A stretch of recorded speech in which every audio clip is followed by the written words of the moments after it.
Presenters, Professor Mike Stocz. Mike is one of our more important people with the Argetsinger.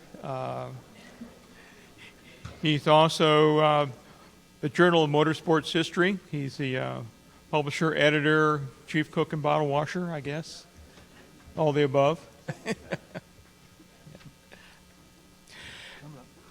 Mike will be talking about an overview of motorsport podcast focused on women.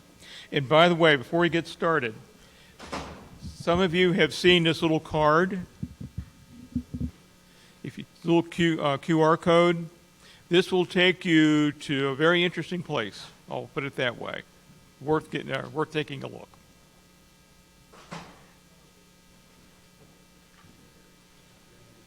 Okay, take it away, Mike.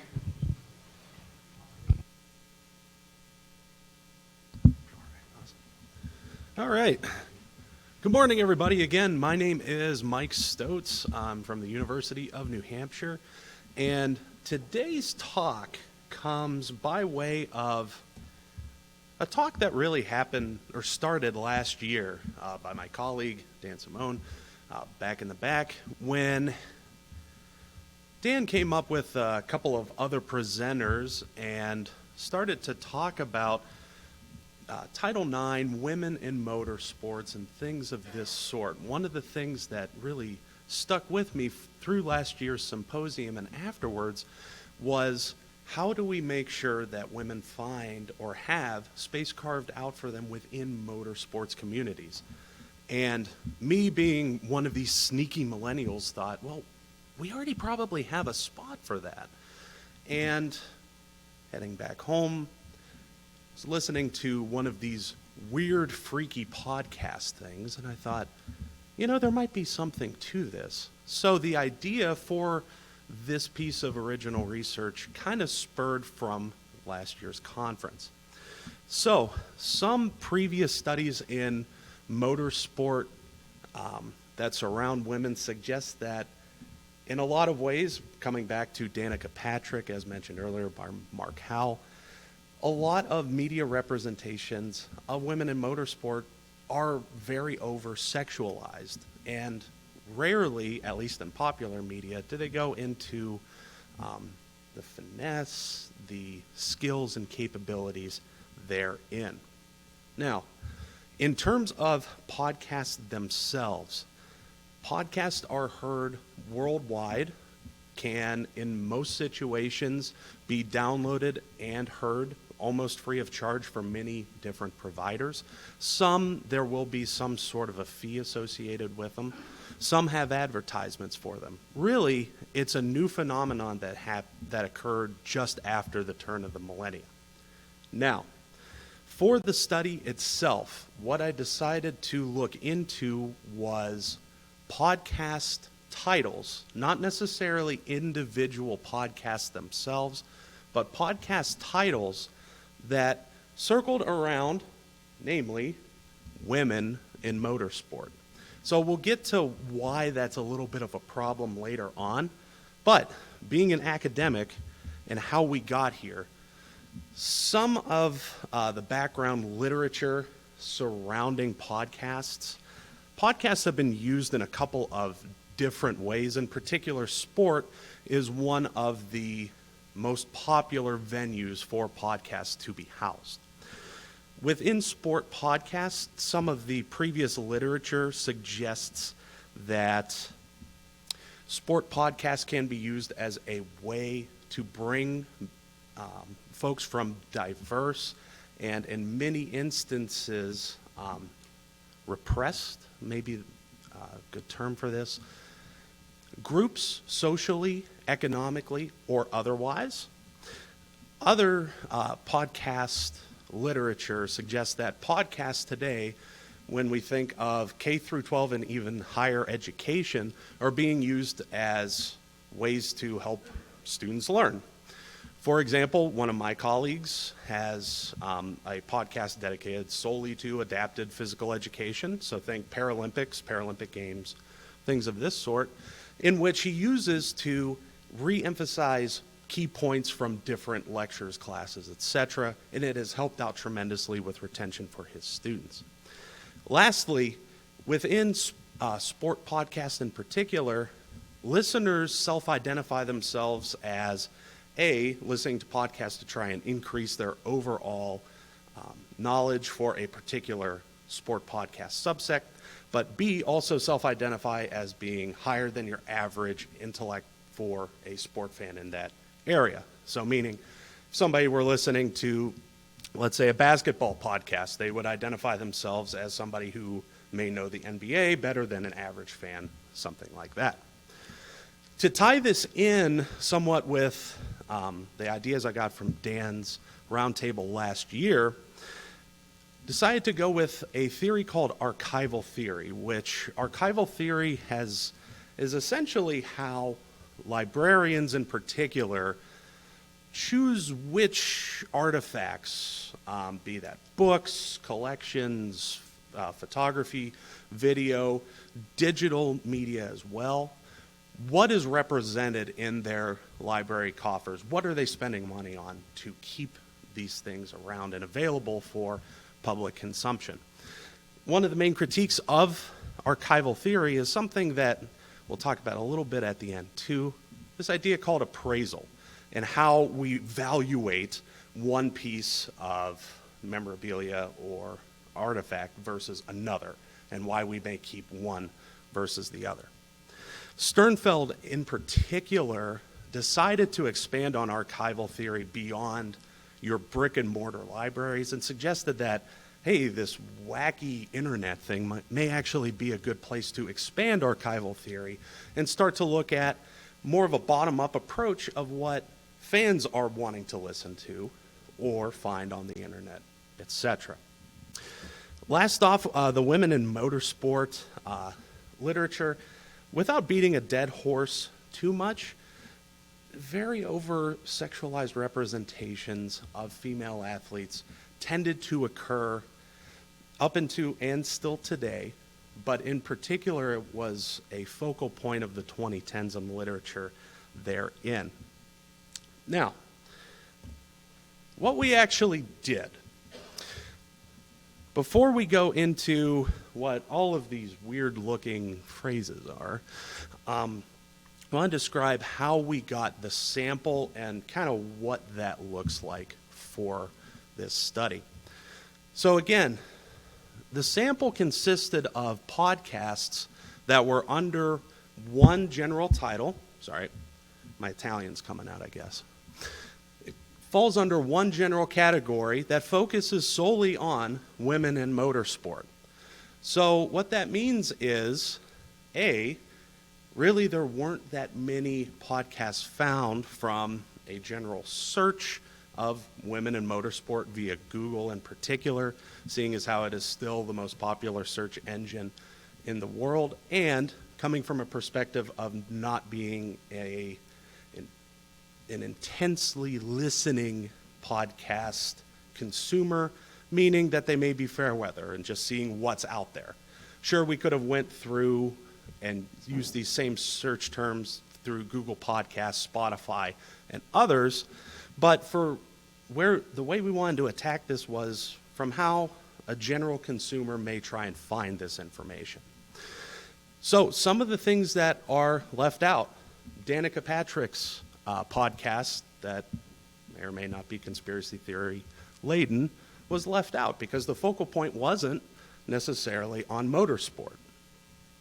Further, there are a number of different overarching podcast titles that may have a bunch of little subtitles underneath them, okay? So for example, one of them in our data set, Women in Motorsport, hosted a variety of different shows that focused on women in motorsport, but from different angles.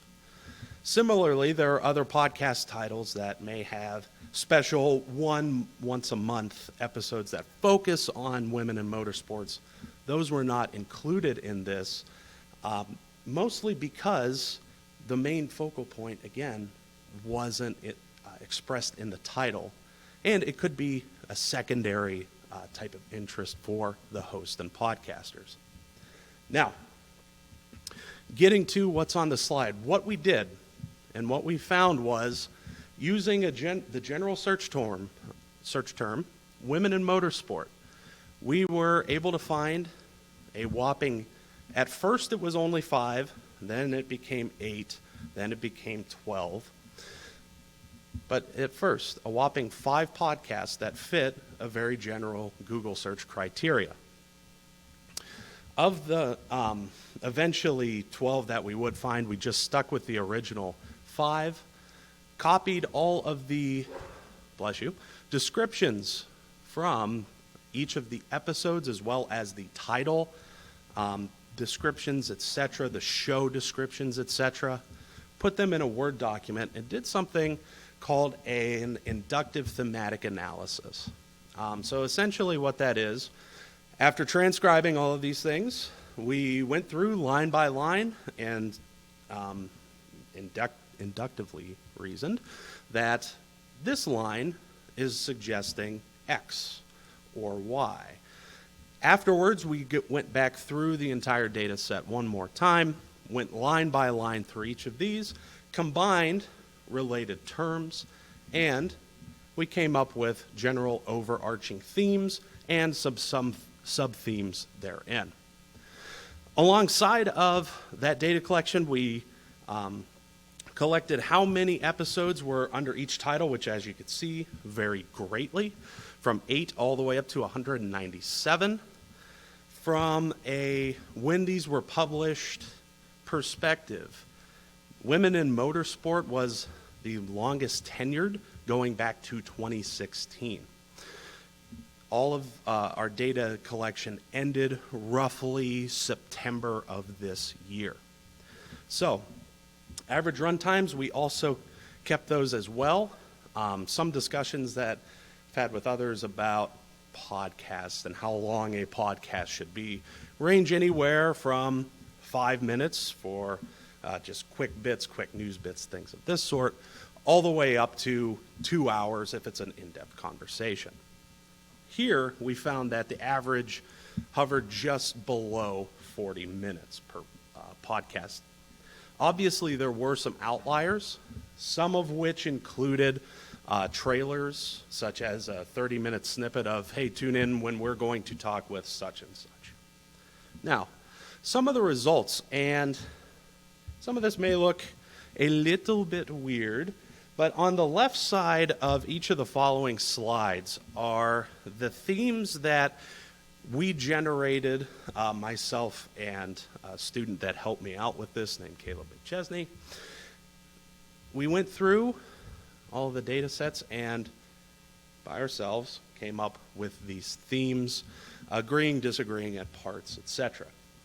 On the far side to me of the screen, stage right, you'll see a bunch of these word bubbles. These word bubbles were put together by a software called Lexamancer. Nowadays, we think of a software such as Chatbot GPT that's been all over the news. Think of Lexamancer as sort of a dumbed-down version of Chatbot GPT. Its main function is to find connections between different words. And the way that we use that, at least in qualitative research, is to help certify that what we're seeing is generally correct. So, from each of these, some of the data points were not sufficient, I will say that, to be really verified via Lexamancer. We could talk about that when we get there. We broke these down into different subsects, being the title and title descriptions, and each of the individual podcast title and episode descriptions. This slide is the overall results of when we put all of the codes together across all of the titles, etc. So the major themes included on-track elements. So here we're discussing racing itself. We're talking about rules. We're talking about results. We're talking about ingenuity, talking with like racers, things of this sort. Career advancement. Career advancement was a very interesting one in that it happened in two different ways. You had racers and administrators within motorsport were talking about how they advanced to whatever position that they eventually were in, be it chief engineer, CFO, CEO, things of this sort. And then some of it was career advice and almost like a networking opportunity. Next, we had equity in motorsport. So this theme itself was more positive than it may come out on the slide, in that, sure, there were minor sub-themes that suggested that equity in motorsport might actually be still a toxic environment, but overall, equity in motorsport was talking more so about developmental opportunities, in particular for women. Then we have show elements, which this one goes more into the nitty-gritty of podcasts. So these would be things such as advertisements for an upcoming show, talking about who they would be interviewing. A lot of times we would see the hosts mention things that they were doing. So for example, one of the major sub-themes from a couple of different shows was the hosts would talk about, in particular, F1 for this data set. They would talk about their experiences in going to Formula One race at Silverstone, Miami, and others. Some minor things that we found in particular to the Women in Motorsport podcast were life away from the track. So what were folks doing behind the scenes, which ties in a lot with other more social media-based sport research. A lot of early social media research suggested that people were getting involved, at the time mainly Facebook and Twitter. It's expanded now obviously to TikTok and others, in that folks were getting on these platforms and following sports personalities because they had the chance of interacting with them and seeing what they were like without the helmet on, when they weren't in a car, things of this sort. And then the last one, life advice and struggles. So the one podcast, Women in Motorsport, went on during the pandemic, in which a substantial amount of that data set was geared towards getting folks through the pandemic. And I'm sorry if that brings up bad memories, so we will move on. From the titles, from just the grandiose podcast titles and podcast descriptions, the major themes that emerged from that were inspiration. So a lot of times in this theme that they would talk about why racers, particularly women, would get involved, why the hosts themselves wanted to get involved in this. Podcast elements, which we went over before. Social media, which was more so to help bolster other handles and such as Twitter handles, follow us on particular blogs, or if they had a different host site. And sustainability. Sustainability here meaning green initiatives, things like Formula E, etc. So again, those were just the titles. And now going into the specifics per podcast itself. So the themes that we saw in particular for the Females in Motorsport podcast were show elements, obviously talking about what would happen within this podcast. On-track elements. A lot of times this would talk, data from this portion would talk about things such as the politics of racing. So going behind the scenes of why certain opportunities were given versus not. And then career advancement, which we mentioned previously. Some of the on-track elements were, if we look at the bubble/Lexamancer part, were tied in with STEM initiatives. So some STEM initiatives obviously tied in with sim racing, engineering, etc. For girls on the grid, again, we had show elements, again, what's coming up, who's coming up, things of this sort. One of the most interesting elements from this data set included some of the career development aspects, including talking with and putting forward, almost more so than others, administrators within motorsport who were women, including discussions with Sabre Cook, mechanical engineer and racer in the W Series, or former W Series, Renee Winterbottom, who was a data engineer, and Rami Mayer as an engineer for 888 Racing. So this podcast in particular almost went out of its way to find women in these spheres, almost as a way to try and inspire the next generation and show that, hey, women can be involved in motorsport as well. Girls across the grid, this one,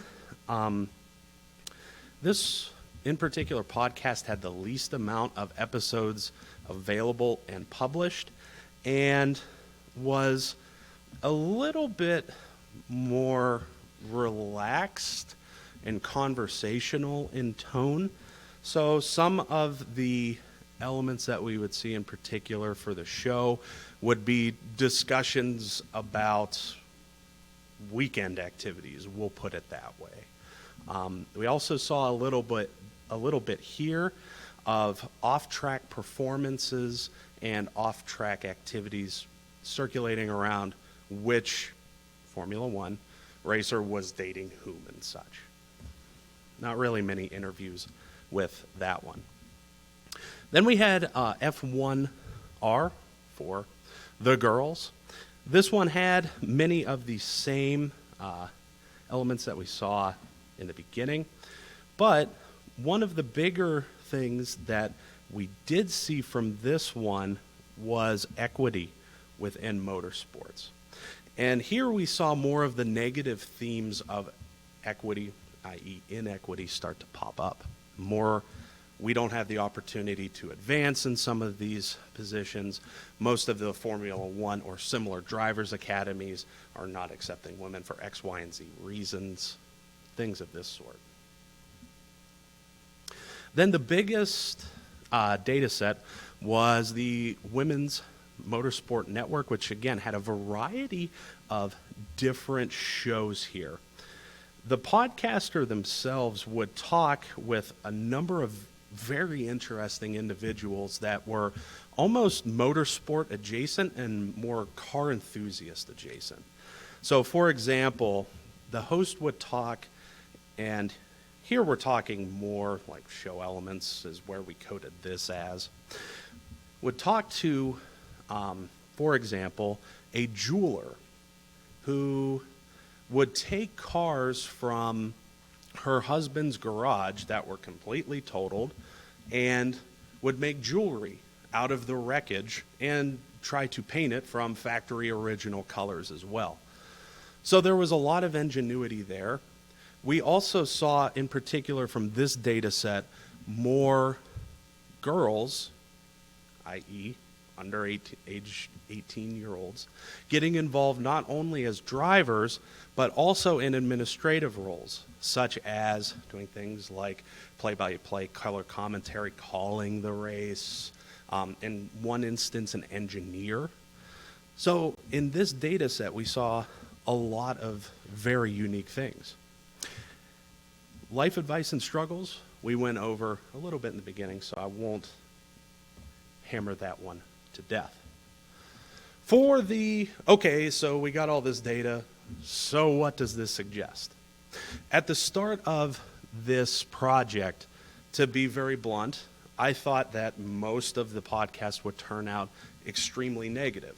But overall, the vibe, if you will, was extremely positive, minus a few instances. Within archival theory, just being an academic for a second, we can see how in certain podcasts, in particular the ones that had the most episodes and were running the longest, we can almost see appraisal working in action. Appraisal here meaning, again, how we evaluate one artifact versus another, how we evaluate one podcast versus another. the longevity very much suggests that they will still be around and that there is a fair amount of interest from listeners. So a little bit of a deviation from previous sport literature that involves women. Our data suggested that there was a lot more talk around the technical aspects of the sport. Some of the other technical aspects not already overviewed. We talked about engineering a fair amount, but different race aspects too, and development. Things that we haven't necessarily seen in other sport-related literature. And that there needs to be some sort of a push for greater access. We did see that in particular with STEM. Again, a little bit of a negative connotation, but it was usually coupled with some sort of positive aspect.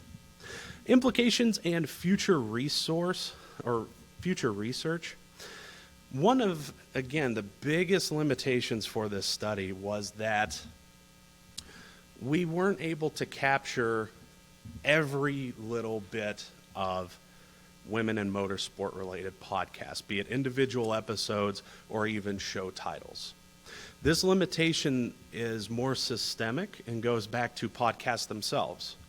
Within podcasts, you cannot necessarily put in what we call search engine optimization terms. In other words, how Google finds certain websites and other elements. Those have not been fully integrated into podcasts as of yet. Now, the podcasts that we did find that didn't directly match the search term usually had a separate web page that worked as a housing unit that linked you to, here's where our podcasts are available on Spotify, Google Podcasts, and others. In future research and in continuing with this, obviously getting those little remnants and finding out what's going on in more of your one-off type episodes, as well as the little bit harder to find podcasts, would absolutely be necessary. And to wrap up, one other consideration that we could have is interviewing or doing some sort of survey with podcast hosts, or, if available, their audiences, to find out from a uses and gratifications lens why that they find equity in listening to these podcasts and such. Here are the giants that I stood on to justify my study. With that, we'll open it up for questions. Thanks for your attention. Thank you, Mike. Thank you, Mike. Questions? Comments? Oh, we got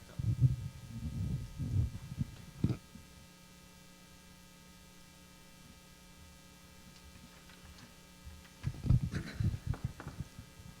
I feel somewhat qualified to ask this question. Please. So I noticed you obviously focused on podcasts that entirely focus on, women in motorsports. Do you think that perhaps if we are looking at, where women have come, that maybe it's time to shift towards a focus on women as drivers, women as mechanics, not just for the sake of, women as women? Right. And yes, I totally 100% agree with you that we need to be focusing on the content of the competitor as opposed to their gender or sex. Absolutely, 100%. And I think a lot of the literature that came out at the end of the 2010s suggested as such across all sporting types, not just motorsport, for sure. I mean, one of the reasons Jenna Guthrie, Denise McCluggage were so successful is they view themselves as drivers first. But I would say, obviously very interesting research. I'd love to see not just the cause, but also the effect looked into. So who are these podcasts reaching, right? Who's actually, watching these podcasts? Is it younger women? Is it, women from their 30s to their 50s? Sort of, what is the actual quantifiable success of these podcasts in getting women actually involved in motorsport and not just sort of,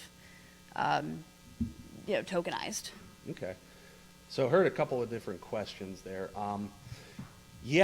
This study being qualitative, we didn't Qualitative research is more exploratory, if you will, right? So we're trying to break some ground in some area that hasn't really been looked at because we don't know what's going to happen.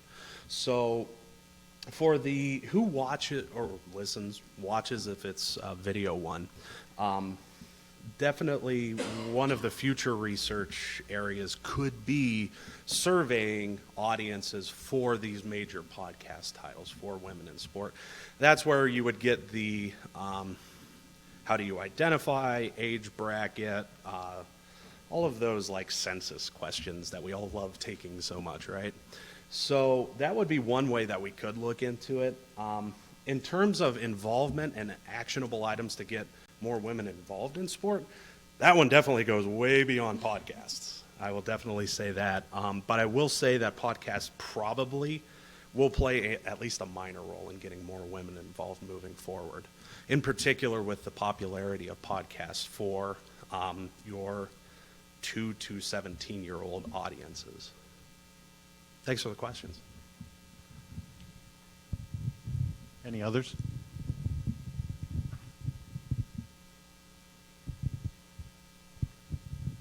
All right, thanks again, everybody, for your time.